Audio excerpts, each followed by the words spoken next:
Welcome back sa ating channel. Naging mainit nga na usapin di umano sa mundo ng social media. Hindi na nga nakapagpigil si former President Rodrigo Duterte at talagang bueneltahan nga itong si Hontiveros na ito tungkol di umano sa issue ng mga baril-baril na ito. Dito nga natin makikita mga kaibigan at matatandaan natin, isa nga si Hontiveros na talagang gustong pabagsakin si former President Rodrigo Duterte, lalong-lalo ngayon na wala na sa posisyon ng si Tatay Digong ay talagang ginagamit rin naman ni Risa Hontiveros ang kanyang kapangyarihan para mapabagsak nga si former President Rodrigo Duterte, kasama na rin si Kibuloy. Dito nga natin makikita mga kaibigan na hindi nga nagpatinag si former President Rodrigo Duterte at talagang buenaltahan nga sa pagmumuka itong si Hontiveros na ito. Dito natin makikita mga kaibigan na talagang gagawin na nila ang lahat hanggat hindi nga bumabalik si Tatay Digong sa posisyon sa mga politics na ito ay talagang hindi naman ito tatantanan hanggang hindi ito bumabagsak. Banat nga ng maraming netizen na talagang wala na talagang kwenta itong si Hontiveros na ito dahil wala naman itong nagagawa sa bansang Pilipinas. Puro na lang reklamo ang kanyang ginagawa, puro na lang pangbabatikos. Ngunit kung titignan at pag-aaralan natin, wala pa itong napapasa na mga batas at wala pang nagagawa ito sa taong bayan. Ito nga ang nakakalungkot na katotohanan. Well mga kaibigan, para nga sa karagdagang impormasyon, panoorin nga natin ang buong video. At kung bago ka lamang sa aking channel, huwag kalimutan i-click ang subscribe button at notification bell para lagi kang updated sa ating mga bagong video. At para sa solid viewers natin dyan, maraming salamat sa walang sawang pagsuporta sa inyo. Baka meron kayong mga kamag-anak or meron kayong mga kakilala, mga kaibigan, mga dabarkads, mga kapitbahay nyo, baka nangangailangan sila ng tulong na hindi po sila, syempre, kulang sa budget, di ba? Alam mo naman, di ba, pag medical assistance, mahirap po yan, no? Pag mga medical, financial, yan eh. Pag walang-wala ka talaga, baka makatulong po ito, guys. Paki-check nyo po sa inyong screen, tingnan nyo po. O kaya pwede nyo i-replay na lang ng i-replay para makuha nyo lang yung mga requirements po. Ito po ang requirements ng kanyang requirements for medical assistance. Andyan po sa screen, guys. Nababasa nyo ba mga kaibigan? Ayan mula sa Office of the Vice President. Grabe, galing talaga ni Vice President, no? Talagang makapanindig balahibo, guys. Meron talaga siyang concern sa mga tao. Ayan po, meron po siyang tulong, guys, medical assistance. Hindi lang po malasakit, meron pa medical assistance ang Office of the Vice President. Ang kanyang mga requirements, ihanda nyo lang, syempre mag-file o mag-fill up kayo ng application form, ayan po, tapos medical certificate, syempre ihanda nyo yan, medical or clinical abstract, sa mga doktor yan. Pag sinabi pong clinical abstract, guys, galing yan sa mga, kunwari, nagpa-laboratory kayo, ayan, medical or clinical abstract. Social case study report, yan po. Barangay Certificate of Indigency. Alam niyo na ibig sabihin nun. Okay? Indigency. Ayan. Photocopy of valid ID, bring original valid ID. Kailangan nyo ng original ID, or valid ID. Medicines, resita or receipt, no? Yung mga resita ng mga, gamot. Kasi bibigyan din kayo ng gamot, guys. Walang bayad, no? Libre yan, malamang. Tapos, hospital bills. Huwag niyong kalimutan ng hospital bills. Lahat na yan, requirements na yan, guys, ilista nyo o kaya screenshot nyo. Baka po makatulong lang po tayo, guys, ha? Galing po ito sa Office of the Vice President. Okay? Ano lang, no? Malay mo, makatulong tayo. Meron kayong mga kaibigan, mga kamag-anak, or mismo pamilya nyo. Baka nangangailangan sila ng tulong dahil karamihan sa atin dito nasa abroad eh. Nasa abroad kayo, di ba? OFW kayo. Pag meron kayong mga relatives na nangangailangan ng tulong sa Pilipinas, pwede nyo po itong ibigay, guys. Okay? Ito po, pangalawa, Ayan po, ito naman yung requirements. Okay, natapos na pala to. Ito naman yung mga ano niya guys. Ito naman yung mga lugar niya. Ayan po, oh. Sa Mindanao, yan po yung mga lugar o mga satellite offices ng OBP para pwede niyong bisitahin guys. In case na kailangan nyo lang ng tulong. Okay? Yan po yung sa Mindanao.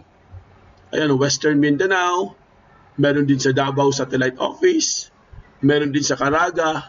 At meron din sa BARM. O, ayan po ha. Tingnan nyo mabuti. O, ito naman. Punta naman tayo ng Visayas. Sa Visayas naman, meron din sa Panay, Negros Island Satellite Office. Cebu, Bohol, and Siquijor Satellite Office, meron din. O, Eastern Visayas Satellite Office. Ayan po. Pag kailangan nyo ng tulong, puntahan nyo lang yung mga site na yan. Office of the Vice President Satellite Offices. Okay? Ito naman sa Luzon. Meron din sa Luzon, syempre. O, pwede rin sa Luzon, Cagayan Valley, Pangasinan, ano to? Kaila Susan Abeles, oh. Yan, oh. Pangasinan Satellite Office. Tapos, Bicol Satellite Office, meron din, mga kaibigan. So, marami na po talaga, guys, no? Meron pa nga dito, Lipa, oh. Lipa Extension Office, saka Tondo. Tondo Extension Office, meron din. Ito naman ay Public Assistant Extension Offices. So, marami, guys, kumakalat na po ang OBP or Satellite Office ng Office of the Vice President. So kahit saan kayong sulok ng Pilipinas, meron talagang assistance, mga kaibigan. Malaking tulong po ito, guys, no? Kung nangangailangan kayo, siyempre, hindi naman natin maiwasan yan, di ba? Hindi naman lahat dito talaga makaka-afford po tayo ng mga private hospital, no? Kailangan din talaga natin pag medical, eh. Malay nyo, guys, makatulong ito. So please lang, no? Pakilista na lang o paki-screenshot para future reference po. Para sa future. Okay? Ayan. So, nakuha nyo na, guys. Okay na ba? Okay na ba tayo doon? O, pakilista na lang, ha. Okay, mga kaibigan. Punta na po tayo sa issue natin. Tapos na po tayo doon. Palakpakan lang natin, guys, si Vice President Sara Duterte sa kanyang napakagandang programa. Palakpakan lang natin, mga kaibigan. Dahil marami na po, hindi na ang mga Pilipino po, mga kaibigan, yung mga kababayan natin, ay talagang mabibigyan na po ng sapat na mga assistance patungkol po sa medical o kaya kung ano man yung mga assistance na kailangan nyo. Okay? Maganda, guys. Ano yan, nakakatulong talaga yan, guys, eh. Parang malasakit din yan. Di ba? Pampanga, wala. Lito Manapol, wala, eh. Pero meron namang malapit. Saan ba yun? Tingnan nga natin. Punta nga natin yung Luzon. Visayas. Saan ba yun? Mindanao. Visayas.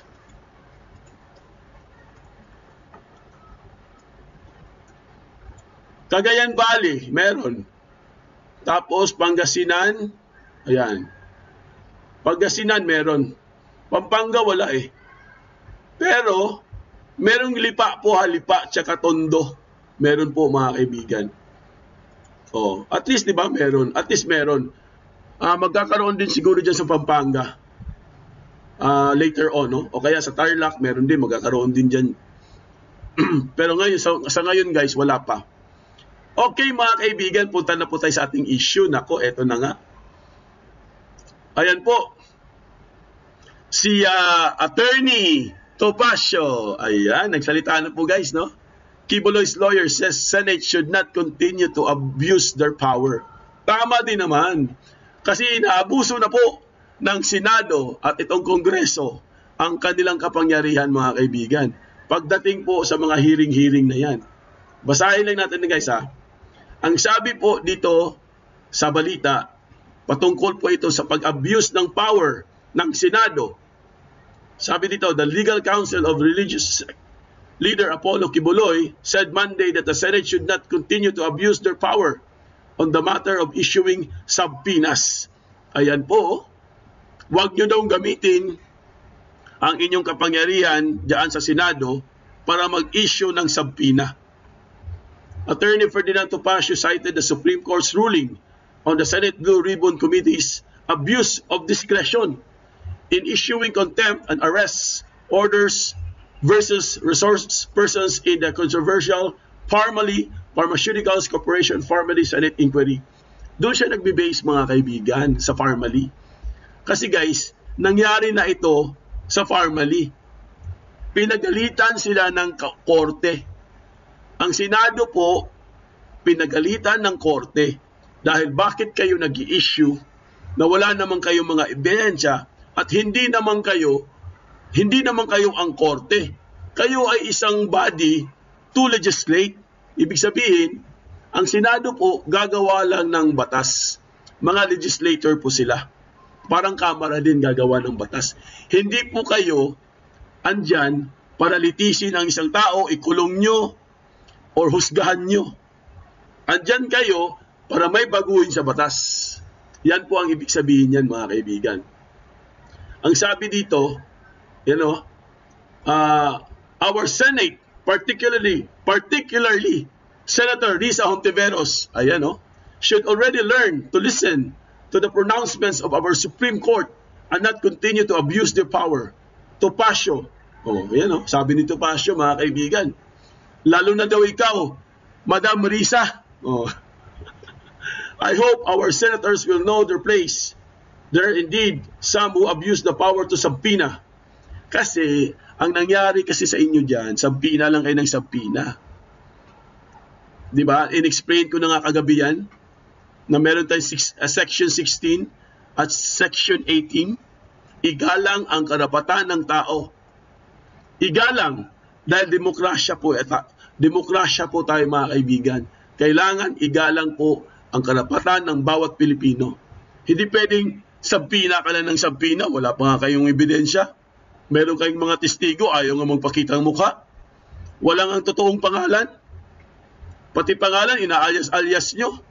Tapos, ang hilig nyo mag-subpoena, iimbitahan nyo pa si pastor para humarap niya sa Senado.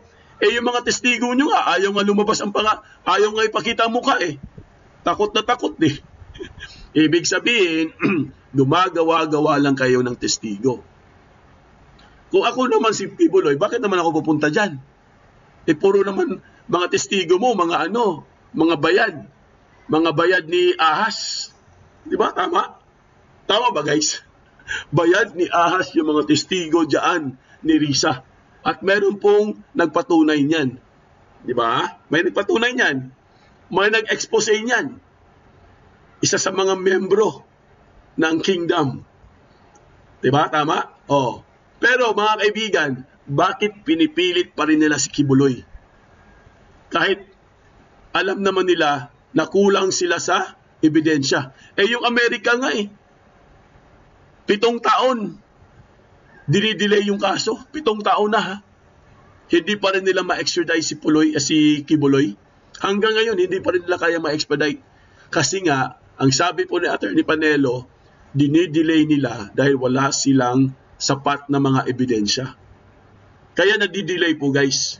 Tapos itong si Risa, nagmamagaling, hindi naman siya abogado.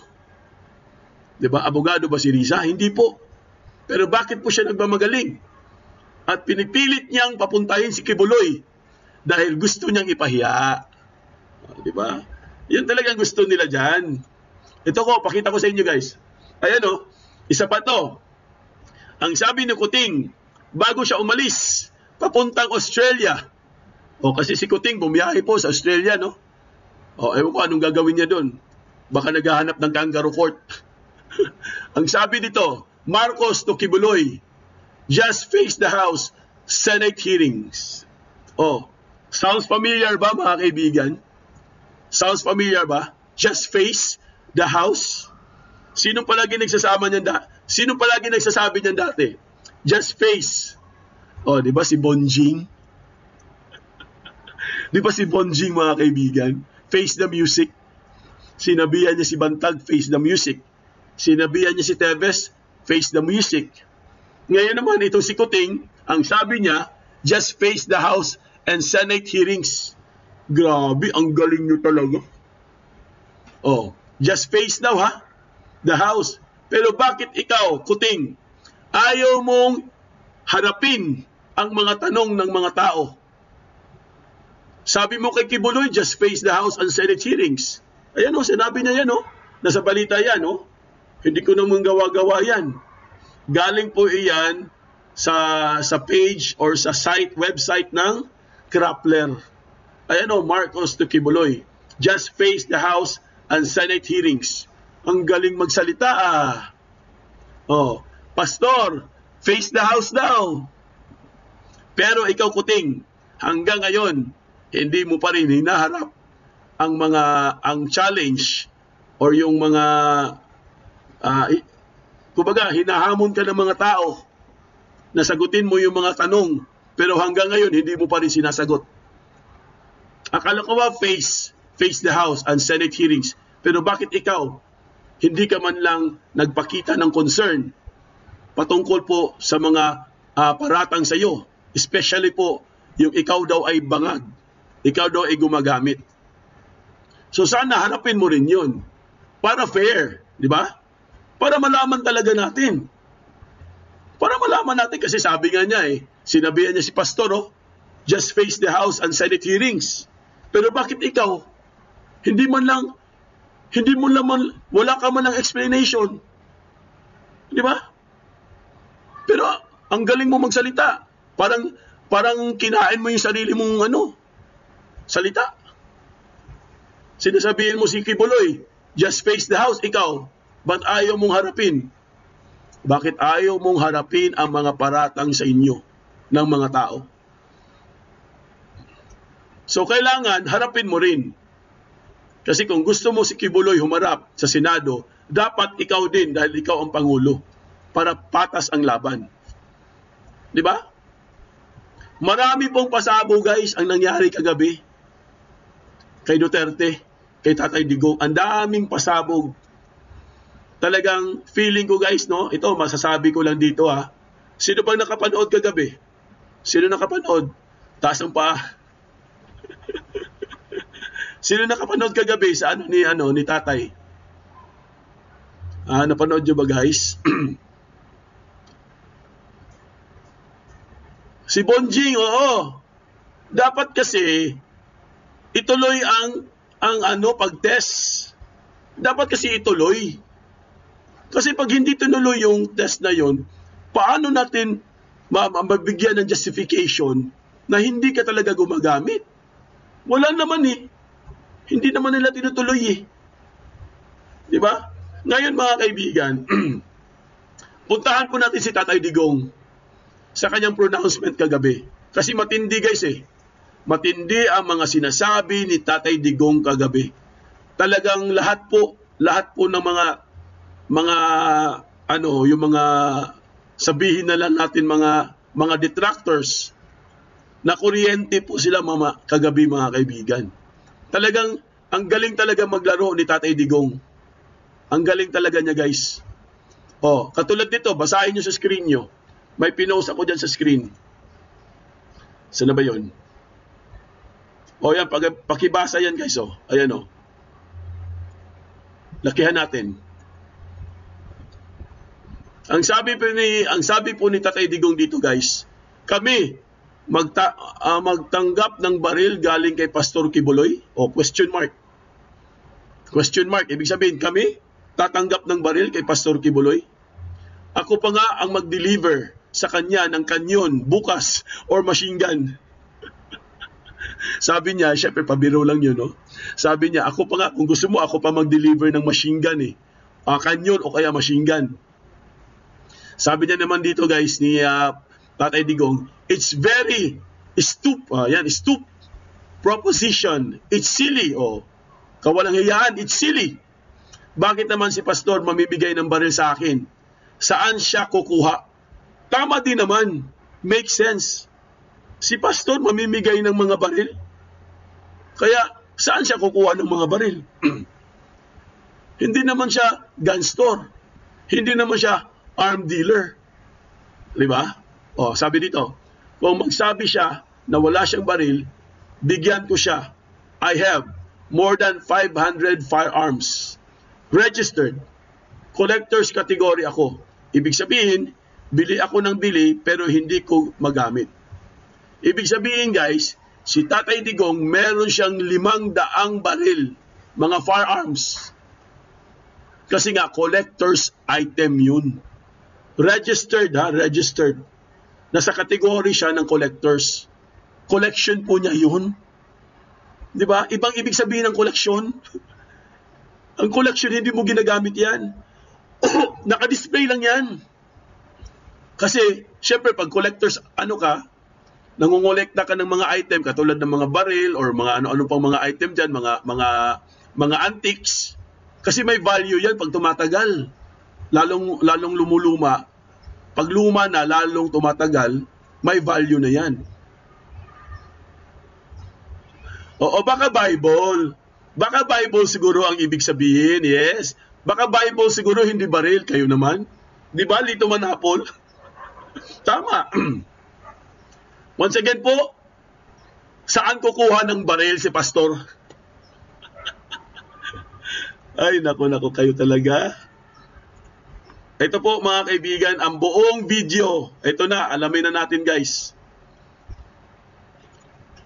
Magbibigay muna tayo ng updates. Sinagot naman ni dating Pangulong Rodrigo Duterte itong paratang na nakakuha sila ni Vice President Sara Duterte ng mga baril mula kay Pastor Apollo C. Kibuloy. Alamin natin ang report na yan mula kay Hannah Jane Sancho. Sa isinaguang pagdinig ng komite ni Senator Risa Ontiveros kaugnay sa mga akusasyon laban kay Pastor Apollo C. Kibuloy ng The Kingdom of Jesus Christ, isang testigo ang dumawit sa pangalan ni dating Pangulong Rodrigo Duterte at Vice President Sara Duterte. Parata ni alias Rene, mayroong pagkakataon na nakita umano niya na mayroong mga bitbit na bag na may laman ng mga baril ang dating Pangulo at Vice Presidente na galing umano kay Pastor Apollo. Pero tugon naman ng dating Pangulo sa paratang na ito, kami magtanggap ng baril kay Pastor Kibuloy. Ako pa ba ang mag-deliver sa kanya ng kanyon bukas o machine gun? It's a very...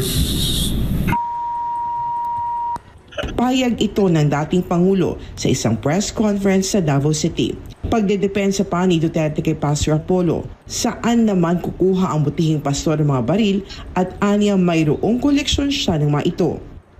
It's silly. Bakit mas si pastor mamigay ng baril sa akin? Saan siya makuha? Ako ang supplier ng firearm dito, hindi ako naghihingi. Matagal na akong supplier ng firearm, bata pa ako. Collectors category ako eh. Ibig sabihin, bili ako ng bili, pero hindi ko magamit. I can only use one.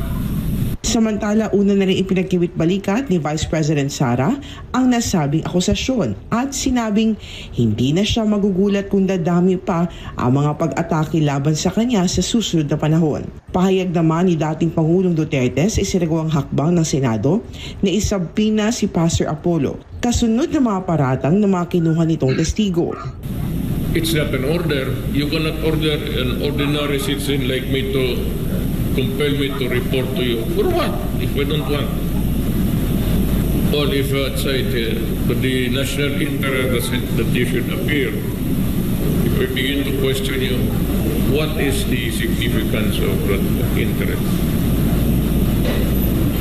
Wala mo na nakita na of national interest yung... Para sa Diyos at Pilipinas kumahal, ito si Hannah Jane Sancho, SM9 News. Ayan po, galing talaga ni Tatay Digong. Ang galing talaga. O, gusto nyo kanyon? Gusto nyo machine gun? O, gusto nyo kanyon? Gusto nyo machine gun? Ayan, si Tatay Digong. Collector's items. Ay, si ano pala si Norma Jalaba ako Foodinet Stamps and Old Money Collection. Nagko-collect ka pala, Norma Jalaba. Galing. Good luck ha. Galing naman. Alam mo guys, gusto ko rin mag-collect dati. Dati nakapag-collect ako ng mga stamps din Panahon natin. Alam mo nang Dito nga natin makikita at mapapatunayan mga kaibigan na talagang marami pa ring sumusuporta kay former President Rodrigo Duterte dahil kung matatandaan natin sa kanyang pamumuno ay talagang nagbago nga ang bansang Pilipinas. Hindi ngayon administrasyon ni Kuting, Lisa Smugs at Tambaluslos na halos maghirap na ang ating mga kababayang Pinoy sa kanilang pamumuno. Well mga kaibigan, kung kayo ang tatanungin ano ang inyong mga opinyon, just comment below sa ating comment section at ating pag-uusapan.